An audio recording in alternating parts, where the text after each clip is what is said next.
Escucha, oh Dios, mi oración.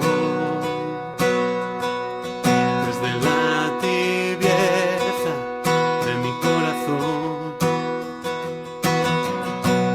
sé que escuchas mi voz, aunque camine en la oscuridad. Me levantaré, a ti correré, como un niño a los brazos de su padre, y me postraré y te adoraré, y me gozaré en tu amor, en tu amor.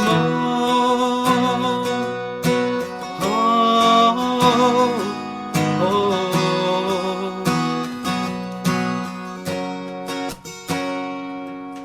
Escucha, oh Dios, el clamor.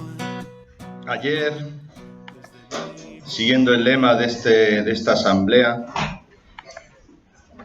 de Baruch, capítulo 5, hablamos del despojarse, ¿no?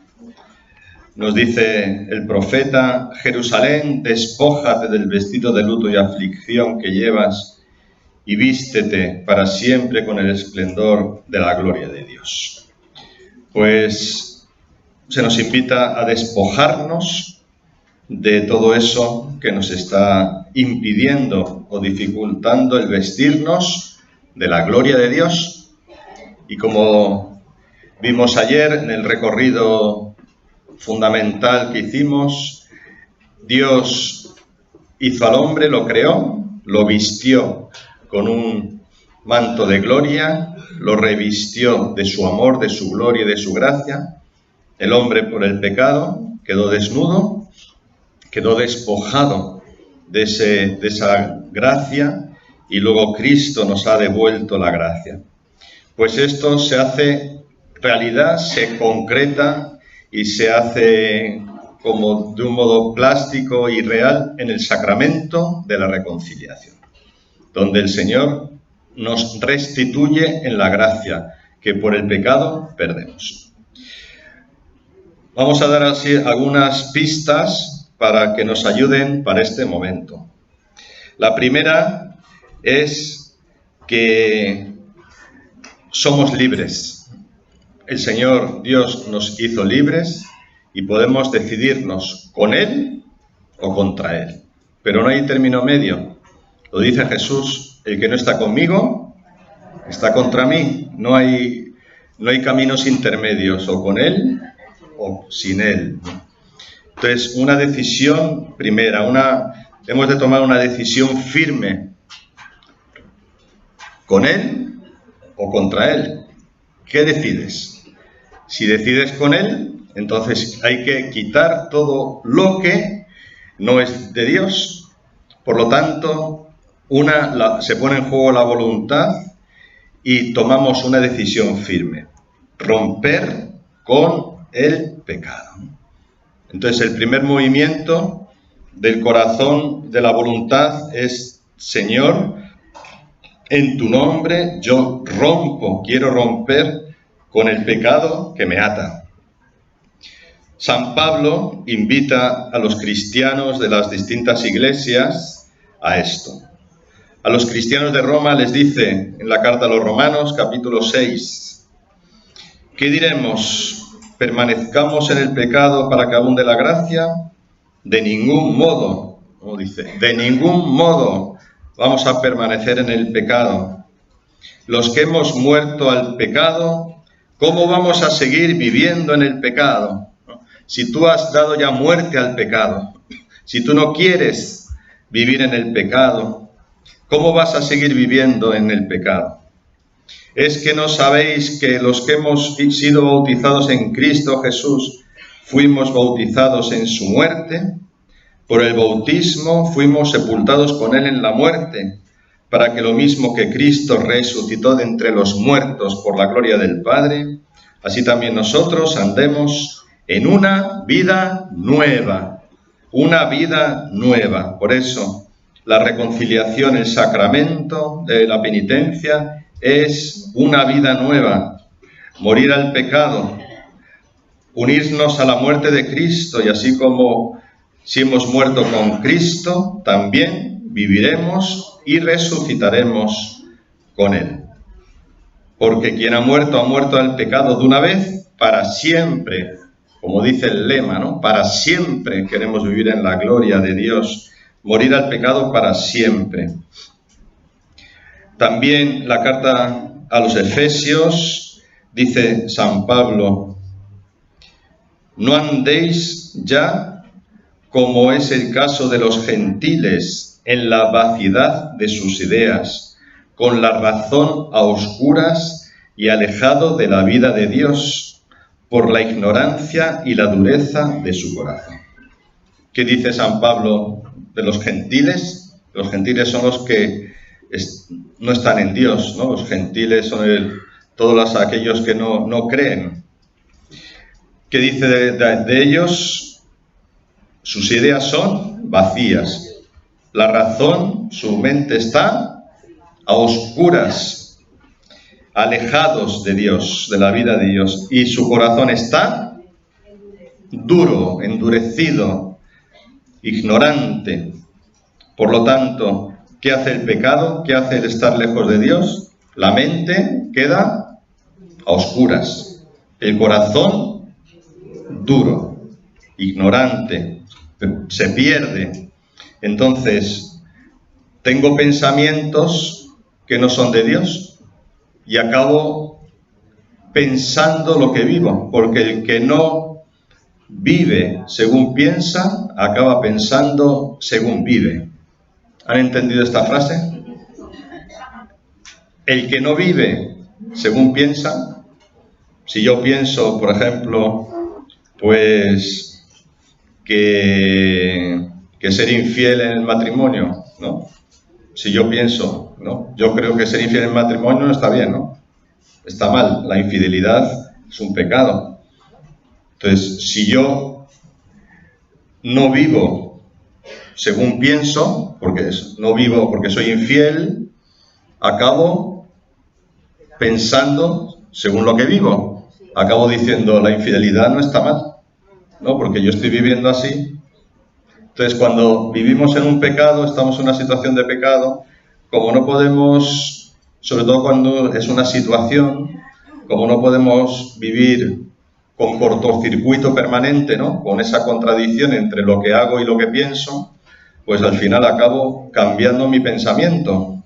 Entonces, pienso según como vivo, ¿sí? Seguramente lo habéis visto en otras personas, o os ha pasado, a lo mejor en algún momento, ¿no? Que cuando uno pues vive de una manera determinada, acaba cambiando su forma de pensar, porque si no, no puedes estar. Entonces, el pecado que hace nos va oscureciendo la mente, nos va haciendo cambiar la forma de pensar. ¿Por qué? Porque ha entrado el pecado. El corazón también, ¿no? Cuando el corazón no está claro, cuando el corazón está ofuscado por una situación de pecado, ¿qué pasa? Pues que uno se deja llevar de los deseos desordenados del corazón, los afectos desordenados, ¿no? Entonces, ¿qué es un afecto desordenado? Es una inclinación del corazón hacia un objeto, hacia algo que no es bueno o que no es acorde con la voluntad de Dios. Entonces, esta situación la dice muy bien San Pablo en esta lectura.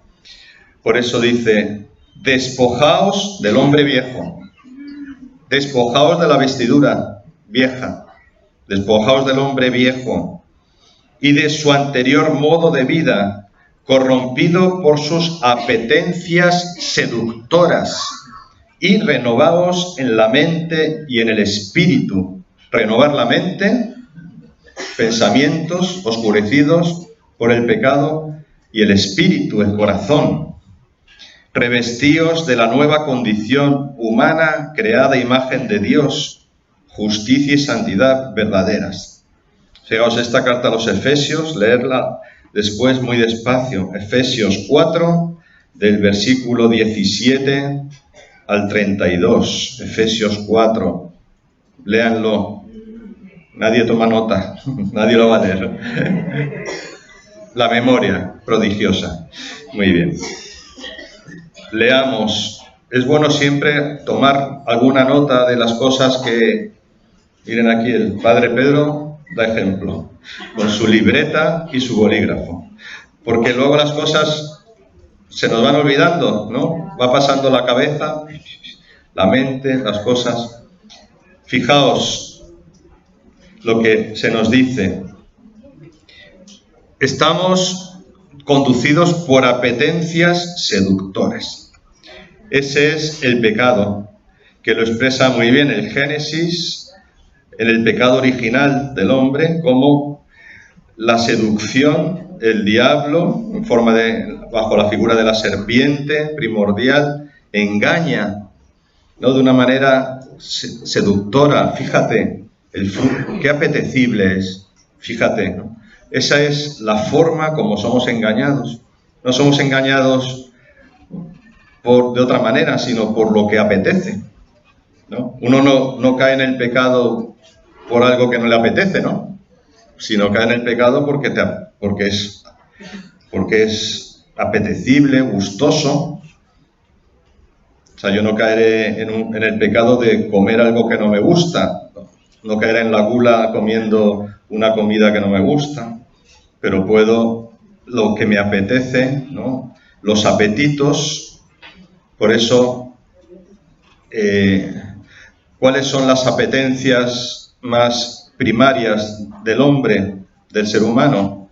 Pues los apetitos sensibles, ¿no? Como es la comida, la bebida, la sensualidad, ¿no? La sexualidad, que es como los apetitos más sensibles, ¿no?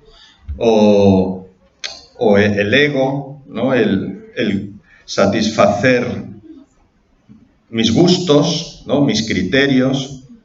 Esos son los pecados.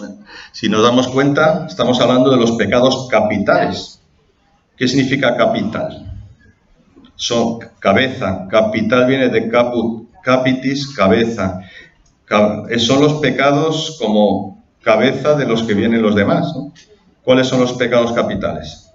Son los apetitos, ¿no?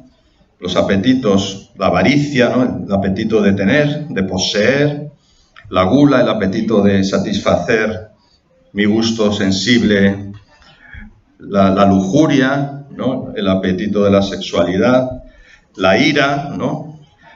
El apetito ese pues más primario, ¿no? La avaricia, ¿cuál más? La envidia. Estos pecados capitales están muy conectados con lo que nos dice San Pablo en la carta a los Efesios de estas apetencias seductores. ¿Sabéis cómo actúa el demonio para tentarnos? Porque en el pecado, ¿quién peca? ¿El demonio o yo? Yo. Bueno, y tú también, ¿no? Peco yo y tú. Yo peco. Porque soy libre. Puedo no pecar. Pero tengo dos condicionantes. La tentación, que viene del mal espíritu, del demonio, y mi debilidad. La concupiscencia, mi naturaleza quedó herida por el pecado primero, pecado original. Entonces tengo dos condicionantes negativos. La tentación del demonio y la concupiscencia de mi naturaleza herida. Pero tengo también unos condicionantes positivos, que son Dios, la gracia de Dios, su gracia, su fuerza, su amor, el Espíritu Santo que habita en mí. Por eso hay una lucha siempre entre el mal espíritu que me tienta, entre mi naturaleza caída que tiende al pecado, y entre Dios, su gracia, su fuerza. Y yo soy libre, he de elegir. ¿Cómo quiere el enemigo engañarme? ¿Cuál es su estrategia fundamental? Su estrategia fundamental, ¿sabéis cuál es? La mentira, el engaño, la mentira. Dice el Catecismo en el número 2482. La mentira consiste en decir falsedad con intención de engañar. El Señor denuncia en la mentira una obra diabólica. Vosotros sois de vuestro padre el diablo. No se mantuvo en la verdad porque no hay verdad en él. Cuando dice la mentira, habla de lo suyo porque es mentiroso y padre de la mentira. El diablo es mentiroso y padre de la mentira. Juan 8:44. Bueno, la mentira, a través de esa mentira nos engaña, pero es muy sutil muchas veces. Entonces, ¿cómo ejecuta esa mentira? Pues cuando uno está atado ya a un pecado o a una situación de pecado, lo que hace es cambiarle la mente, como hemos dicho, y proponer placer aparente para mantenerlo en el pecado. Imaginemos, por ejemplo, que yo tengo una atadura al chocolate, ¿no? Esas trufas de chocolate, ese chocolate que según cae, ¿no? Fundido, el chocolate que se va derramando, así una montaña de chocolate que va cayendo. Y entonces cada vez que veo eso, las glándulas salivares emergen con una gran fuerza sobre mí. Y entonces se me hace la boca agua, no manantial, ¿no? Entonces no puedo resistirlo. Y caigo porque me como kilos y kilos y kilos de chocolate fundido, de trufas enormes de chocolate. No puedo resistirlo. ¿Qué hace Dios? Decir, ¿no te das cuenta de que cada vez que tomas eso te duele la tripa? ¿No te das cuenta de que... ¿Y qué hace el demonio? Dice, pero fíjate, es apetitoso, ¿no? Entonces tienes la tripa ahí ya, tienes una úlcera de estómago de todo lo que has comido de chocolate, pero sigues comiendo, ¿no? Porque puede más ese apetito, ¿no? Pues podemos trasladar este ejemplo, que es un ejemplo un poco así, un poco superficial quizá, pero apliquémoslo a otras situaciones de la vida, ¿no? Pues el apetito, pues todos los apetitos que hemos dicho de los pecados capitales, ¿no? Como somos seducidos por un placer aparente para mantenernos en el pecado. Entonces, si uno está atado a algo, es muy difícil. ¿Y sabéis cuál es? Una de las mayores ataduras que hay es la infidelidad, ¿no?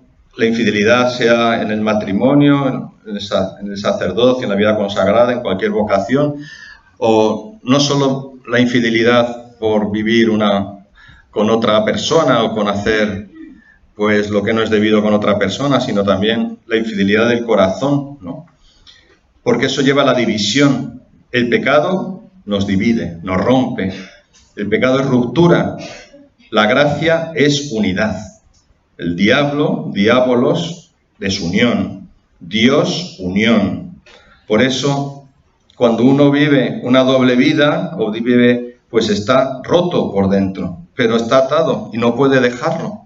¿No? ¿Cuántas personas dicen, yo es que quisiera dejar este vicio, ¿no? Yo quiero dejar pues el alcohol, quiero dejar esta persona que es una mala influencia, y pues no puedo, ¿no? Hay una dependencia, una adicción. Pues el demonio lo que hace es como atarnos a esas adicciones, y el buen espíritu, Jesucristo, y el Espíritu Santo, ¿qué hace? Pues nos remuerde para que salgamos de eso, ¿no? Nos inquieta de algún modo, decir, oye, que es que esto no, por ahí no vas bien.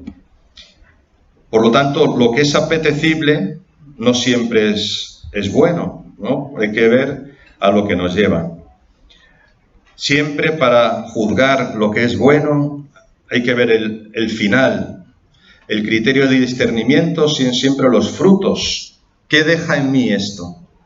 ¿Deja en mi paz?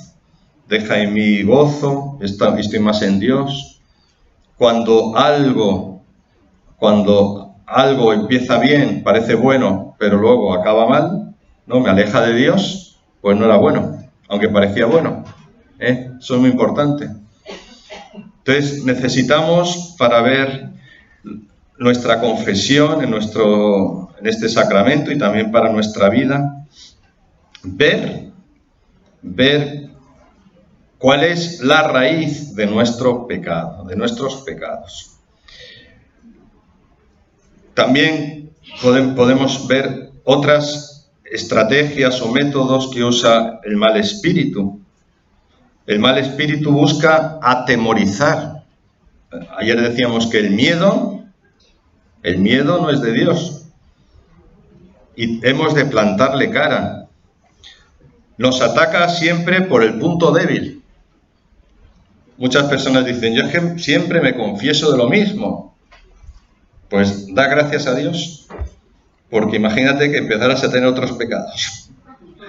Por lo menos te mantienes en el mismo. Ahora bien, esto nos señala que tenemos un punto débil, ¿no? Un punto más débil. Y hemos de estar atentos, conocerlo y protegernos. Entonces, si el punto débil mío es la pereza, pues tengo que estar atento, protegerme y como cuidarlo más. Estar pendientes, ¿no? A través del examen de conciencia y a través de esta lucha, de este combate espiritual. Así pues, que el enemigo nos va engañando, nos quiere atemorizar, nos ataca por el punto débil y también se oculta, ¿no? Quiere que pensemos que no existe o que no está y presenta como argucias o estrategias como el vano enamorado, como el don Juan Tenorio que va seduciendo y va seduciendo a las mujeres y les va diciendo, no se lo digas a tu marido, no lo digas. Entonces, el modo de seducir del demonio es el secreto, no lo digas, no lo cuentes a nadie, de esto no te confieses.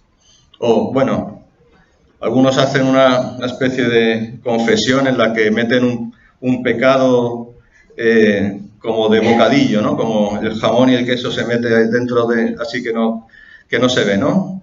Entonces dicen, bueno, pues yo, padre, he dicho palabrotas, que por cierto eso no es pecado, decir palabrotas, pero bueno, lo que es pecado es insultar a alguien o tal, eso es de mala educación, pero no es que sea un pecado. Pero bueno, padre, he dicho tal, mato a mi padre, y entonces meten un pecado así, entre otros, ¿no? Pues sí, juzgo, mato a mi padre, y luego sí también el pecado fuerte lo meten, ¿sabes? Ahí como, a ver, o no lo cuentan, ¿no? O uno lo calla. Entonces, el silencio, pues si uno, lo mejor es abrirse completamente a un director espiritual, a alguien que pueda guiar mi corazón, y ya está.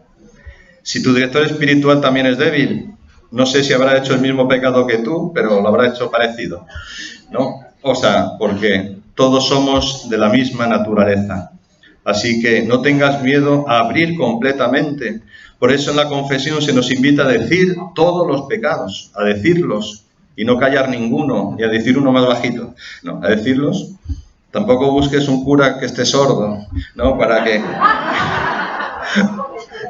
hay personas que van y dicen, bueno, voy a este que no se entera de nada. Y de esta manera, mira, pues... Porque eso es peor, porque luego él responde chillando y se enteran todos los que están alrededor. Así que, ¿cómo dijiste? Y entonces, claro, bueno. O sea, el secreto, el ocultarlo, es estrategia del mal espíritu. Y cuando uno va a confesarse, pues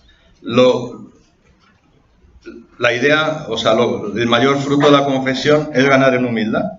Si somos así, ¿no? Caemos, ya está, no pasa nada. Estamos luchando, el Señor nos entiende, nos comprende y nos acoge. Por misericordia, ¿no? El sacerdote cuando confiesa, quizá en otros tiempos, a lo mejor a veces pudieron pasar otras cosas, pero yo creo que cada vez más la experiencia es que cuando uno va a confesarse, por lo menos la experiencia que vivimos los sacerdotes, que yo vivo como sacerdote, es como que cuando el pecado es más grande, como que el corazón sale más misericordia, ¿no? Sale más ternura, porque uno ve también el sufrimiento que hay detrás de ese pecado. Entonces, no tener miedo a decirlo todo. Y porque el sacerdote está en el puesto de Cristo, no para echar la bronca, ni mucho menos, sino para acompañar en misericordia, ¿no? Acoger en la ternura de Dios. Y también para orientar, para que podamos ser libres, no estar atados a esa situación, ¿no? Si alguna vez te echan una bronca, pues perdona a ese sacerdote, ¿no?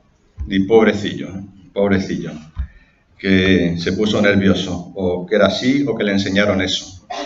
Pobrecillo. Pero la confesión no es para echar bronca, sino todo lo contrario, es para recibir el amor misericordioso de Dios, como Jesús hacía, ¿no?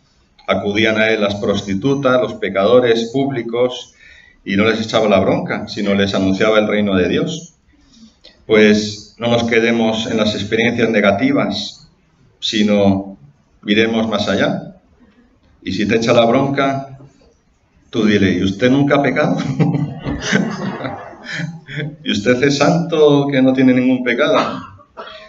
Bueno, pues decir los pecados con claridad, no ocultar nada.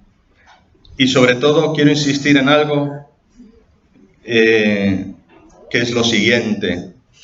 Pide al Espíritu Santo, ahora en este momento que vamos a tener, pide al Espíritu Santo que te revele el origen, la raíz de los pecados, como el pecado raíz, porque de él vienen todos los demás. No te quedes solo en la sucesión de cosas que haces o que no haces, sino cuál es la raíz, el origen de mis pecados.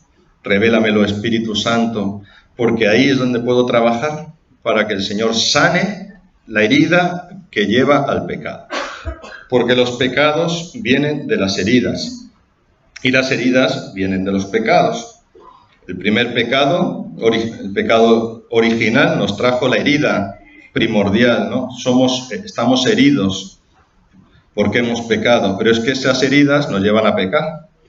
Porque mi madre estaba herida y entonces me gritó y me hizo a mí una herida y yo grito a mis hijos y les hago una herida y así, ¿entendéis, no? Las heridas de la vida nos llevan a pecar porque entonces nuestros pecados no vienen porque seamos malos, sino porque somos débiles, porque estamos heridos y las heridas nos llevan a pecar y herimos a los demás.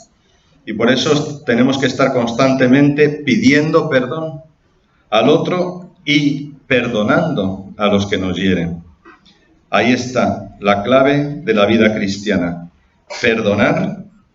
Perdonar para ser perdonados. Eso decimos en el Padre Nuestro, ¿no? Perdónanos, perdona nuestras ofensas, perdona nuestros pecados, como nosotros perdonamos a los que nos ofenden. Pues hermanos, vamos a tener este momento de reconciliación, de amor, de presencia de Dios. Fijaos que es el triunfo de la misericordia. El triunfo de la misericordia. Nuestra mente está oscurecida, nuestro corazón se deja llevar de deseos desordenados y en nuestra humanidad y en nuestra debilidad caemos y el Señor nos levanta. Hemos escuchado antes esa profecía que nos decía, levántate, ¿no? Levántate, no tengas miedo. Como el hijo pródigo, ¿no? Dijo, me levantaré e iré a mi padre y le diré, Padre, he pecado contra el cielo y contra ti. Ya no merezco llamarme hijo tuyo. ¿Y qué le dice el padre? No solo eres mi hijo, sino que te doy lo mejor que tengo. Esa es la respuesta de Dios a mi pecado, que yo llevo pues mi vergüenza y Él me lo da todo. Me da el anillo esponsal, me restaura en esa relación de amor, me mata el cordero cebado, me da el vestido. Fijaos, ahí aparece también la imagen del vestido. El padre reviste al hijo, que va con los harapos y le pone un vestido nuevo. Cuando vas a la confesión, por tanto, uno de alguna manera desnuda, ¿no?, su intimidad ante el Señor en la figura del sacerdote y el Señor te reviste de un modo nuevo. Tú entregas tus pecados, te despojas de tu hombre viejo y el Señor te reviste del hombre nuevo. Una vida nueva. Eso es lo que queremos, una vida nueva. Fijaos, todos necesitamos de conversión, también ha salido antes en la oración. Yo necesito conversión permanente. Y conversión en griego es metanoia, cambio de mente, cambio de corazón, transformación interior. Vamos a hacer ahora un examen de conciencia profundo. Vamos a primero pedir al Espíritu Santo que nos revele, que me revele la raíz de mi pecado. ¿Cuál es la raíz? ¿Cuál es el pecado raíz? ¿Cuál es mi defecto dominante? Que me lo revele el Espíritu Santo. Quizá ya lo sé, pero que me ayude a profundizar. Que me dé cuenta de esas estrategias de mal espíritu en las que caigo, cómo soy engañado tantas veces y sigo siendo engañado.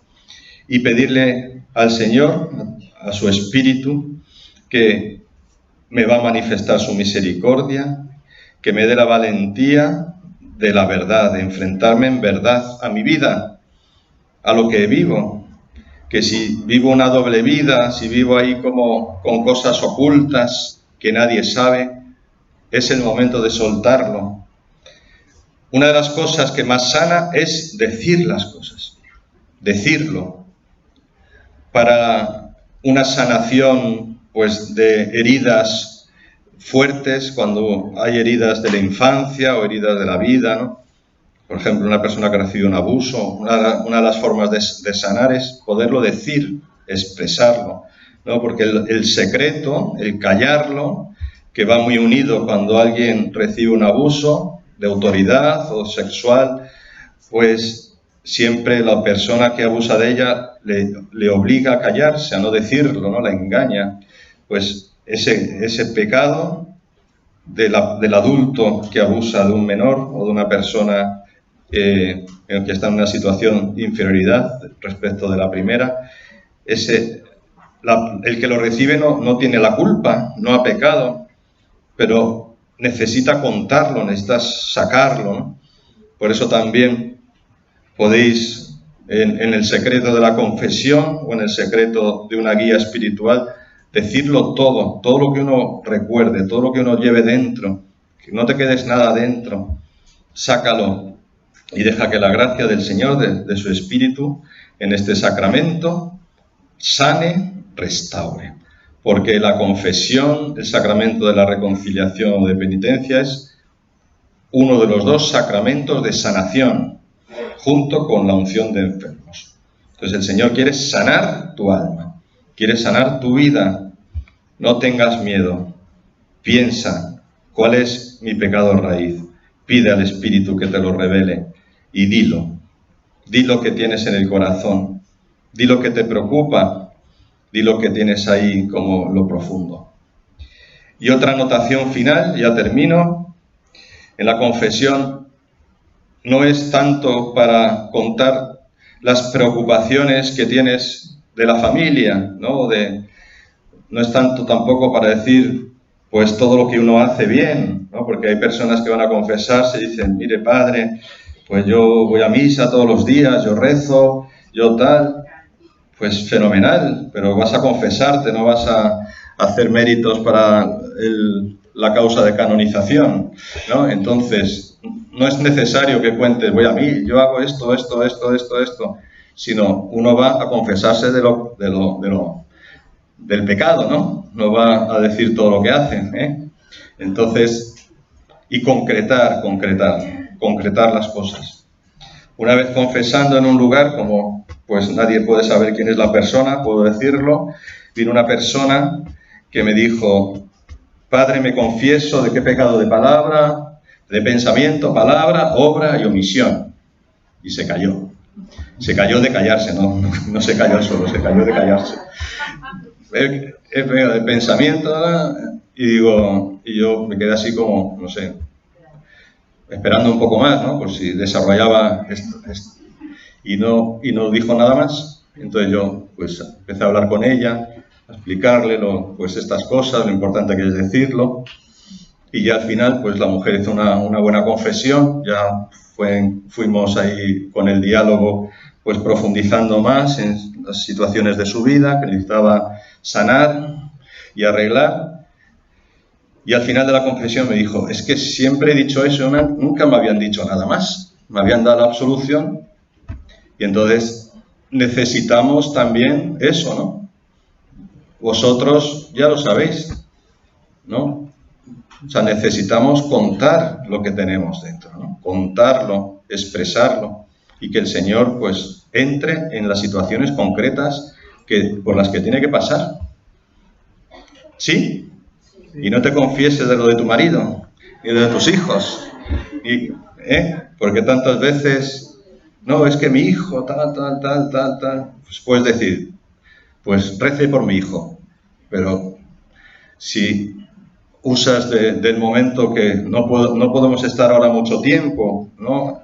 Pues tienen que ser cosas concretas y tuyas, ¿no? Si tu hijo tiene una situación, pues padre, rece por mi hijo, ya está, ¿no? Pero no expongáis las situaciones particulares de una manera larga porque no va a haber tiempo, ¿de acuerdo? Luego ya, pues en vuestro director espiritual o al párroco, en vuestra parroquia o alguna persona así más de confianza, podéis ya poder alargaros más, ¿de acuerdo?